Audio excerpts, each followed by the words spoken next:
Do you like winning money? Or do you prefer to set it on fire? Well, either way, you're in luck. Here's this week's edition of Big Al's Big Five. Let's win some money. Hey everybody, it's Alex with the Lockdown Corner. I am here today. This is a special YouTube exclusive, so make sure you share this. Make sure to subscribe to our YouTube channel to get more content. Not so focused on the podcast. We're going to be branching out. We're going to be trying different things. We're going to be posting new things, including our brand new thing. And by our, I mean my brand new YouTube exclusive, Big Al's Big Five. This time, we are going through the Week 7 lines of the NFL season. So what we're going to do every Friday, I am going to go through my favorite 5 bets of the week. So this week, for example, we have Chicago at Tampa, Washington at Green Bay, Kansas City at Tennessee, Cincinnati at Baltimore, and Carolina at the Giants. So those are my 5 games this week, and we're going to go against the spread. I'm going to keep a record to see how I'm doing. Gambling is not legal in Wisconsin, where I live. But that doesn't mean we can't have a little fun with the spreads. And plus, who doesn't love talking football on a Football Friday? Let's go, cupcakes. I'm ready to go. So, let's start. First game. I mentioned it already. We got Chicago at Tampa. Chicago is a 12.5-point dog to Tom Brady and the Buccaneers. You know what I would do?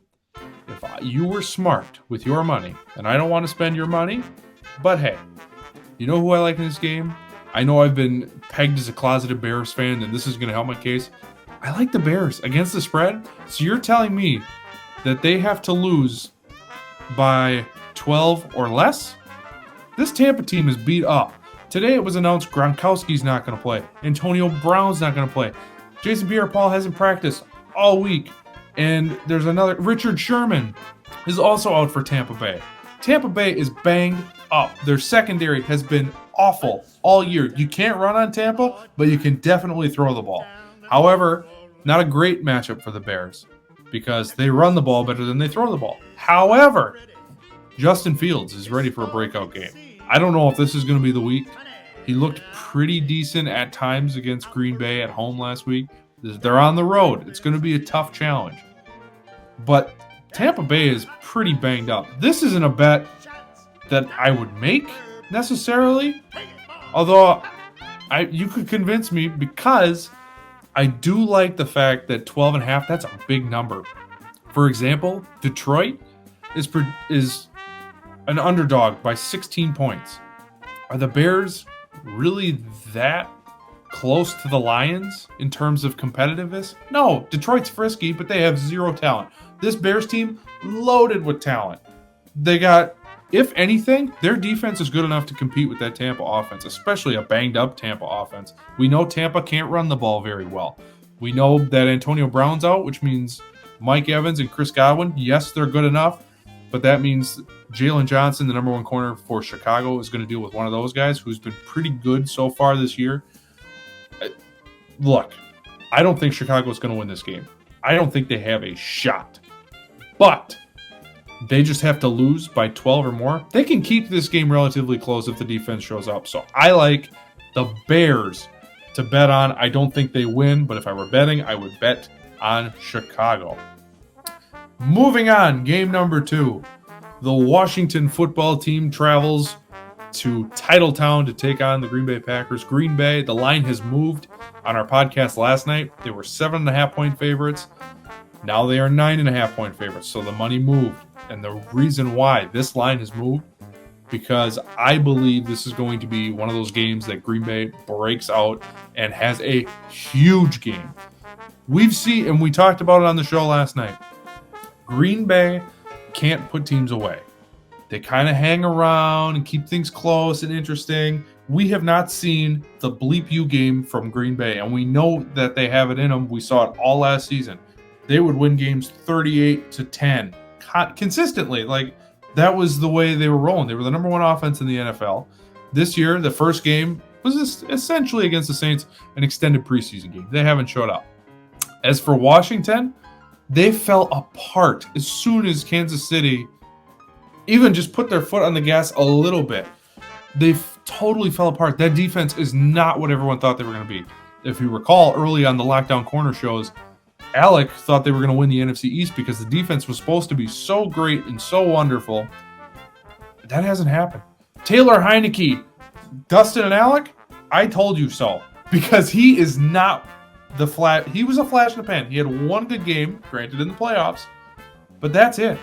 They shouldn't have won that game against, or they did win that game against the Giants, I believe, on a Thursday night.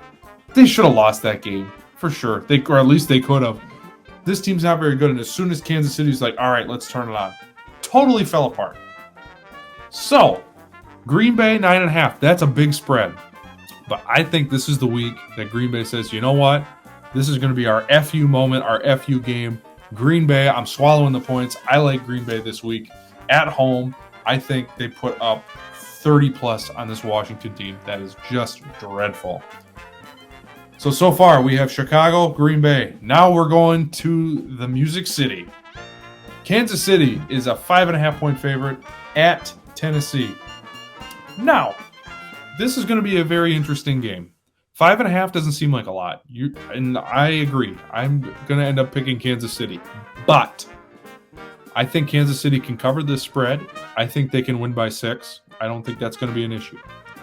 The interesting thing is Kansas City's defense is terrible. But Tennessee's defense is also terrible.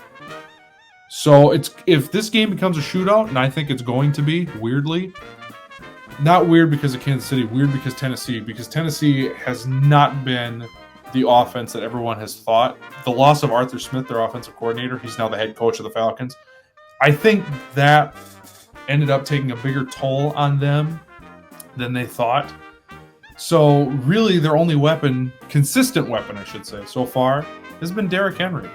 And Derrick Henry could easily run for 200 yards. It would not surprise me. But are you really going to try and keep up with Patrick Mahomes and that explosive offense at Kansas City with Derrick Henry? Basically, what it's going to come down to is Mahomes versus Tannehill. I mean, enough said.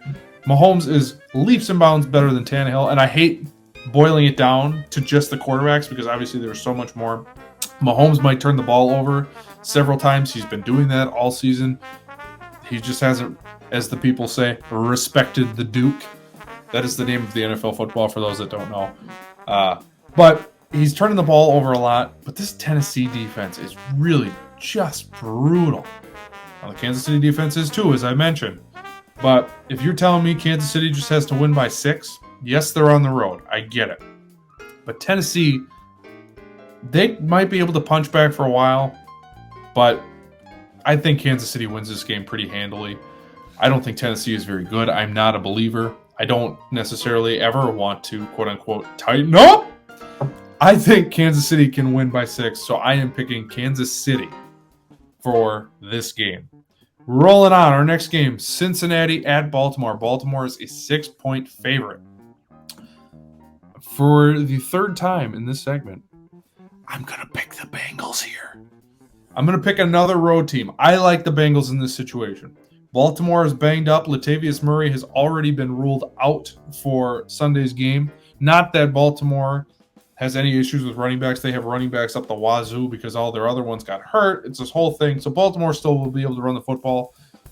But this Cincinnati team, as we talked on the podcast yesterday, has been really dynamic, explosive. This offense, Jamar Chase has been a spark plug and a revelation for that offense. T. Higgins is solid. Tyler Boyd, obviously, is the third down security blanket for Joe Burrow. Assuming Joe Burrow can stay standing in this game because he takes a lot of hits, and I mean a lot of hits. He could get injured in the first quarter, and Cincinnati won't have a chance in hell. But truthfully, I kind of think Cincinnati could win this game outright. I don't think Baltimore in all of their wins has had one common denominator, and that's Lamar Jackson coming to the rescue. Cincinnati's defense is pretty good. They're sneaky good. Obviously, because this is a Packer podcast, we watched the Cincinnati-Green Bay game. When that defense for Cincinnati locked up, they were pretty good. So I like Cincinnati here. They're scrappy. They're fun to watch. Joe Burrow, one of my favorite young quarterbacks to watch, as well as Lamar is. And Baltimore's got some reinforcements. They got Rashad Bateman helping the receiving corps this week. And who knows? I could easily see this as a game where Lamar goes absolutely nuts and they win this game. However, 6 points, it is on the road. Baltimore's a hard place to play. But it's a division opponent. They know each other. This isn't new information. Cincinnati knows what they're getting themselves into. They're scrappy, they're fun, they're dynamic, they're explosive. I like Cincinnati in this spot. And our last game of the Big Five, Carolina at the Giants. 3 points in favor of Carolina. They are 3-point favorites in New York. Look, the Giants' whole offense is beat up. Carolina can be mediocre this weekend, and they're probably still going to win by more than 3 points. And even if Carolina struggles, let's just play this out. If Carolina struggles, but they have the ball last, they can kick a field goal and win it, and that's 3 points. That's all there is to it. I really, really like this. If I were a gambler, I would put this in right now so that line does not move. I think Carolina is going to beat the brakes off them. And it's not even because I don't believe in the Giants, although that is also true. The Giants just don't have anybody. Kadarius Toney, out. Their other receiver, I can't think of his name right now. Really, their only receivers that have practiced all week were Darius Slayton and Sterling Shepard's questionable. They don't have anyone to throw the ball to. So, and obviously Saquon Barkley's out. So they're running with the stable of backs. No one can even name who they are. Daniel Jones got a concussion no more than 2 weeks ago. I don't see a world where Carolina loses this game.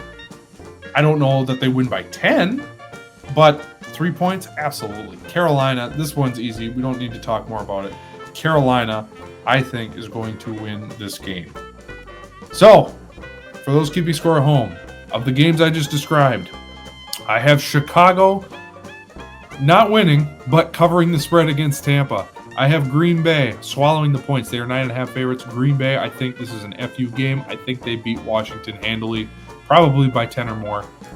Kansas City at Tennessee, they're only 5.5-point favorites. I like KC a lot in this spot. I think they're going to go nuts against that terrible Titan defense. I picked Cincinnati at Baltimore. That is kind of my shot in the dark this week. 6-point favorites, Baltimore is. But the Cincinnati team is scrappy. I believe in them. And in a division game, who knows? This is going to be a wacky week. There's a lot of bye weeks. It's going to be weird. There's not as many games this week. It's going to be a weird, wacky weekend. I'm looking forward to it. And then finally, I have Carolina on the road going to New York, beating the Giants by 3 points. So there you have it. That is the first edition of Big Al's Big Five. We will be back next Friday, and we'll see. I'll be keeping track of this stuff, so I hope I do well. And if you're in a spot where you can gamble some money, then I hope I win you some money, because that's what I'm here for.